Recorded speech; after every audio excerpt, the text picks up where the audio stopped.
Hello, എല്ലാവർക്കും നമ്മുടെ പുതിയൊരു വീഡിയോയിലോട്ട് സ്വാഗതം. അപ്പോൾ നമ്മളിന്ന് പോകുന്നത് ചാലിയം ബീച്ചിലേക്കാണ് കേട്ടോ.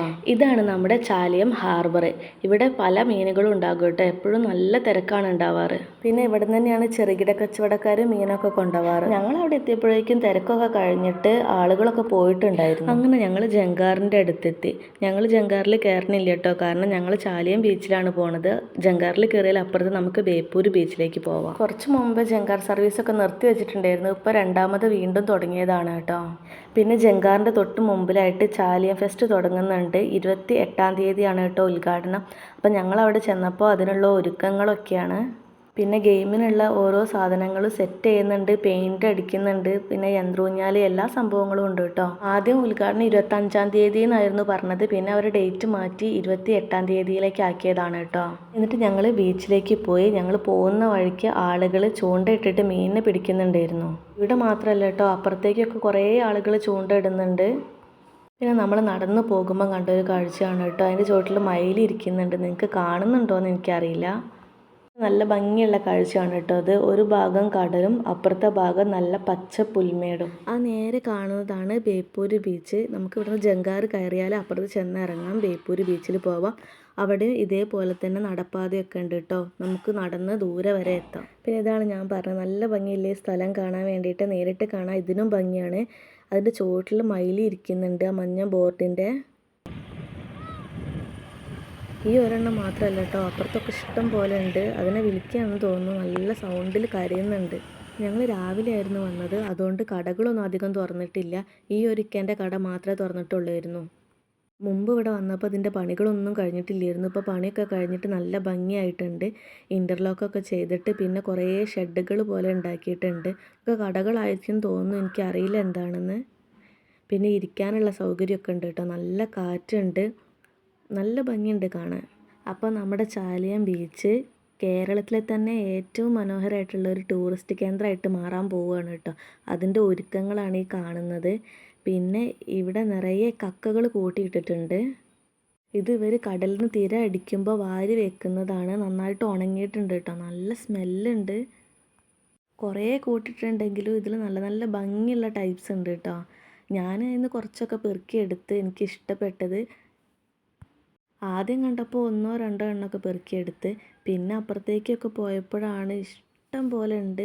അവർ കക്ക കൂട്ടി വെച്ചിട്ട് അതിൽ നിന്ന് തിരഞ്ഞ് ഒഴിവാക്കും അവർക്ക് വേണ്ടാത്തത്. അവർക്ക് നീറ്റുകക്കയ്ക്ക് ആവശ്യമുള്ള സാധനങ്ങൾ മാത്രമേ അവിടെ എടുക്കുന്നുള്ളൂ.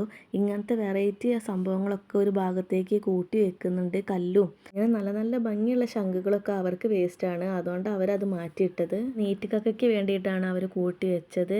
ഞങ്ങൾ വന്ന സമയത്ത് ഒരു വണ്ടി വന്നിട്ടുണ്ടായിരുന്നു, അവർ അതിലേക്ക് വാരിയിട്ട് കൊടുക്കുകയാണ്. രാമനാട്ടുകരയ്ക്കൊക്കെ ഇവിടെ നിന്നാണ് കേട്ടോ നീറ്റുകക്കയ്ക്ക് വേണ്ടിയിട്ട് സാധനം കൊണ്ടുപോവാറ്.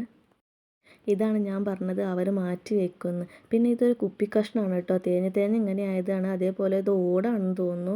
എന്തായാലും നല്ല ഭംഗി വെച്ചിട്ടുണ്ട്. അപ്പോൾ ഞാൻ ഇങ്ങനെ പെറുക്കി എടുക്കുകയാണ്. പക്ഷെ പെറുക്കി എടുത്തിട്ട് എനിക്ക് കൊണ്ടുപോകാൻ ഞാൻ കവറൊന്നും എടുത്തിട്ടില്ല. ഇവിടെ നിറയെ പ്ലാസ്റ്റിക് കവറും വേസ്റ്റൊക്കെ ഉണ്ടെങ്കിലും നല്ല വൃത്തിയുള്ളൊരു കവർ എനിക്ക് അതൊന്നും കിട്ടിയില്ല. പിന്നെ ഞങ്ങൾ കുറച്ച് മുന്നോട്ട് പോയപ്പോൾ എനിക്കൊരു കവറ് കിട്ടി. കണ്ടോ, എത്രയാണ് ഞാൻ അവിടെ നിന്ന് പെറുക്കിയെടുത്തത്. എന്നിട്ട് എനിക്ക് മതിയായിട്ടില്ല കേട്ടോ. എനിക്ക് നല്ല ഇഷ്ടപ്പെട്ട സാധനങ്ങളാണ് ഇതൊക്കെ, എന്താണെന്നറിയില്ല. അങ്ങനെ കയ്യിൽ കിട്ടിയൊക്കെ പെറുക്കിയെടുത്ത് വീണ്ടും മുന്നോട്ട് പോയപ്പോൾ അവിടെയുണ്ട് നല്ല നല്ല ഭംഗിയുള്ളത്. അപ്പം ഞാൻ അതൊന്നും പെറുക്കുമ്പോൾ ഏട്ടൻ്റെ അടുത്ത് പറയാണ്, ഈ ഒരു കാര്യം ചെയ്യും, ഒരു കവർ എടുത്തിട്ട് കുറേ അതിൽ വാരിയിട്ടോ, എന്നിട്ട് വീട്ടിൽ ചെന്നിട്ട് അതിന് തിരഞ്ഞെടുത്തോളാം. പക്ഷെ എന്നെ കളിയാക്കിയതാണെങ്കിൽ നല്ലൊരു ഐഡിയയാണ്. പക്ഷെ ഞാൻ കവറൊന്നും എടുക്കാത്തതിനെ കൊണ്ട് ഞാൻ അതിന് മുതിർന്നില്ല. ഏട്ടെന്നെ കളിയാക്കണ്ടെങ്കിലും പീലിക്കുട്ടി എനിക്ക് ഫുൾ സപ്പോർട്ട്.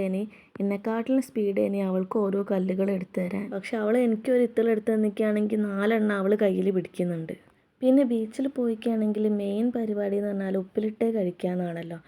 അങ്ങനെ ഞാനൊരു ഉപ്പിലിട്ട കട, ഞാൻ നേരത്തെ കാണിച്ചില്ലായിരുന്നു ഒരു ഇക്കേൻ്റെ കട, ആ ഒരു കട മാത്രമേ ഉള്ളായിരുന്നു. അപ്പം ഞങ്ങൾ അവിടെ കയറിയിട്ട് ഞാൻ പൈനാപ്പിളാണ് കേട്ടോ വാങ്ങിച്ചത്. എന്തൊക്കെ സാധനങ്ങൾ ഉപ്പിലിട്ട് കണ്ടാലും എനിക്കിഷ്ടം പൈനാപ്പിളാണ്. പിന്നെ മാങ്ങയൊന്നും എനിക്ക് അത്ര ഇഷ്ടമല്ല, എനിക്കെന്തോ അത് ഉപ്പൊന്നും ഇല്ലാത്ത മാതിരി തോന്നും. പിന്നെ അവിടെ ഐശ്വര്യതൊക്കെ ഉണ്ടായിരുന്നു, പക്ഷെ ഞങ്ങൾ അതൊന്നും വാങ്ങിച്ചിട്ടില്ല കേട്ടോ. ഐശ്വര്യനോടൊന്നും വലിയ താല്പര്യമില്ല.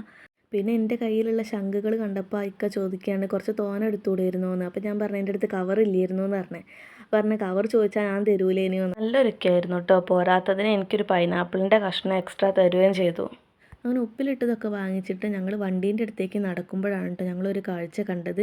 ഒരു വലിയ ബോട്ട് 2 ചെറിയ ബോട്ടിനെ കെട്ടി വലിച്ച് കൊണ്ടുപോവുകയാണ്. പിന്നെ ഞങ്ങൾ അങ്ങോട്ട് പോകുമ്പോൾ ഇവിടെ നല്ല വറ്റി വരണ്ട് കിടക്കുകയായിരുന്നു. തിരിച്ച് വരുമ്പോഴുണ്ട് ഇതിൽ വെള്ളം. അപ്പോൾ വെള്ളം വേലിയാവും എന്നാണ് ഏട്ടൻ പറഞ്ഞത്. പിന്നെ പോണ വഴിയിൽ 2 ആടിനെ കണ്ടു കേട്ടോ. ഇവിടെ ആകെ ഈ ആടിനെ ഞാൻ കണ്ടിട്ടുള്ളൂ. അപ്പുറത്ത് ബേപ്പൂർ ബീച്ചിലാണെന്നുണ്ടെങ്കിൽ നിറയെ ആടുകളായിരിക്കും. നമ്മുടെ കയ്യിലുള്ള പാക്കറ്റൊക്കെ കടിച്ചുകൊണ്ട് പോകാൻ വേണ്ടിയിട്ട് നമ്മുടെ പിന്നാലെ വരും കേട്ടോ. അപ്പോൾ ഇത്രയൊക്കെയായിരുന്നു നമ്മുടെ ചാലിയം ബീച്ചിലെ വിശേഷങ്ങൾ. അപ്പോൾ എല്ലാവർക്കും നമ്മുടെ വീഡിയോ ഇഷ്ടപ്പെട്ടു എന്ന് വിചാരിക്കുന്നു. ഇഷ്ടപ്പെട്ടിട്ടുണ്ടെങ്കിൽ എല്ലാവരും സപ്പോർട്ട് ചെയ്യണേ. ബായ്.